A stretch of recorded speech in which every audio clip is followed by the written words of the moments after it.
সরকার যদি ডেমোক্রেটিক থাকে মিডিয়া ভালো হবেই আমি মনে করি। তার জন্য স্পেসিফিক কি কি পদক্ষেপ নেওয়া দরকার বলা হলো, আমি একমত। কিন্তু আমি আরেকটা জিনিস একটু যোগ করতে চাই। যখন একটা দেশ দীর্ঘ সময় একটা অথরিটারিয়ান সরকারের অধীনে থাকে তখন সবকিছু ডেফিনেশন পাল্টে যেতে থাকে। যেমন পুলিশিং এর ডেফিনেশন পাল্টে যায়। পুলিশিং মানে হচ্ছে আপনাকে আমি ধরতে পারি, ধরে পিটাতে পারি, আপনাকে আমি এক্সট্রাজুডিশিয়ালি কিল করতে পারি, আপনাকে আমি গুম করে ফেলতে পারি। ঠিক একইভাবে মিডিয়াতেও একটা প্রবণতা তৈরি হয়েছে কিভাবে সরকারের সাথে অ্যালাইন হওয়া যায়। মাননীয় মন্ত্রী যেভাবে ক্লায়েন্ট প্যাট্রন রিলেশনের কথা বলছেন, সেটা কিন্তু ওভার দ্য ইয়ার্স প্র্যাকটিস হয়েছে। যে তরুণ ওই সময়টায় জার্নালিজমে ঢুকেছে, 15 বছর জার্নালিজমের মধ্যে ছিল, সে কিন্তু এক্সপেরিয়েন্সড একজন জার্নালিস্ট। ও জার্নালিজম সম্পর্কে কি বুঝলো, তার গ্রুমিং কি হলো, তার কালচারের মধ্যে কিন্তু ঢুকে গেছে জার্নালিজম কি। সো মিডিয়ারও তার জায়গা থেকে সরকার যদি কনজেনিয়াল এনভায়রনমেন্ট তৈরিও করে, মিডিয়াকে ওই জায়গাটা ভেঙে বেরিয়ে আসতে হবে। একটা ছোট উদাহরণ দিই। মিস জোবায়দা রহমান দেশে এসেছিলেন বেগম খালেদা জিয়া যখন অসুস্থ ছিলেন, তখনও ইলেকশন হয়নি। তো তিনি এয়ারপোর্ট থেকে হসপিটাল যাওয়া পর্যন্ত 8টা রিপোর্ট হয়েছে একটা খুবই প্রতিষ্ঠিত পোর্টালে, নিউজে। বিএনপিকে বলেছিল যে আপনাকে এই নিউজটা করতে হবে। Do you believe that? তখন কিন্তু নির্বাচনও হয়নি, কিন্তু মনে হচ্ছিল বিএনপি ক্ষমতায় আসতে পারে।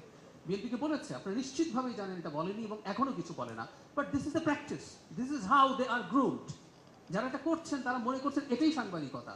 সো এই চ্যালেঞ্জটাও সম্ভবত আমাদেরকে এক্সট্রা নিতে হবে এবং এটা মিডিয়ার দিক থেকে এটা ভেঙে আসার চেষ্টা করতে হবে। সম্পর্কের কথা সেটা মালিকের সাথে কিনা, মালিকের সাথে হলে তো আসলে আমরা এভাবেই বলতাম যে মিডিয়ার মালিক পক্ষের সাথে সম্পর্ক। মানে আমরা যখন মিডিয়ার সাথে সম্পর্কের কথা বলি, আমরা বাংলা যেটা করেছি মাস মিডিয়াকে, যে গণমাধ্যম, ইনফ্যাক্ট একটা গণতান্ত্রিক সরকার একটা স্বাধীন গণমাধ্যম চায়, রেসপন্সিবল ক্রেডিবল গণমাধ্যম চায়, তার সাথেই সে ইন্টারঅ্যাক্ট করতে চায় এবং তার সাথে সংঘাতে যেতে চায় না। সবসময় যে সব ভালো লাগবে তা কিন্তু না।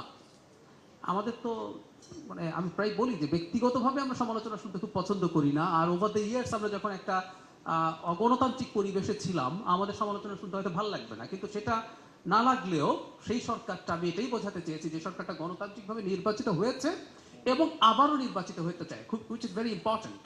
যে তার যদি চিন্তা থাকে সে আবারও জনগণের সামনে 5 বছর পর ভোট করে নির্বাচিত হবে, সে আসলে এই ধরনের জিনিসের বিরুদ্ধে যাবে না। রাদার সেই সরকার যদি স্মার্ট হয়, সেটা আমাদের সরকার বা ভবিষ্যতের কোনো সরকার, সে বরং গণমাধ্যমের জেনুইন যেসব রিপোর্ট আসে, যেসব সমালোচনা আসে, সেগুলোকে গুরুত্ব দিয়েই কাজ করবে, তাতেই তার কল্যাণ নিহিত থাকে। আমি এটাই বোঝাতে চেয়েছি। Thank you. এটা আমার বা কারোর প্রতি না।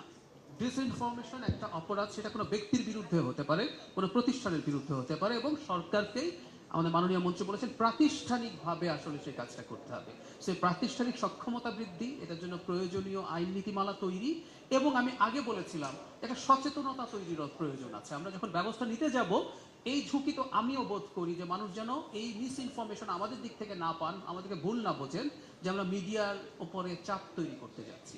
সো এই প্রস্তুতিটা হলে অবশ্যই সরকারকে ইনস্টিটিউশনালি, লজিকলি, এথিকলি এই কাজ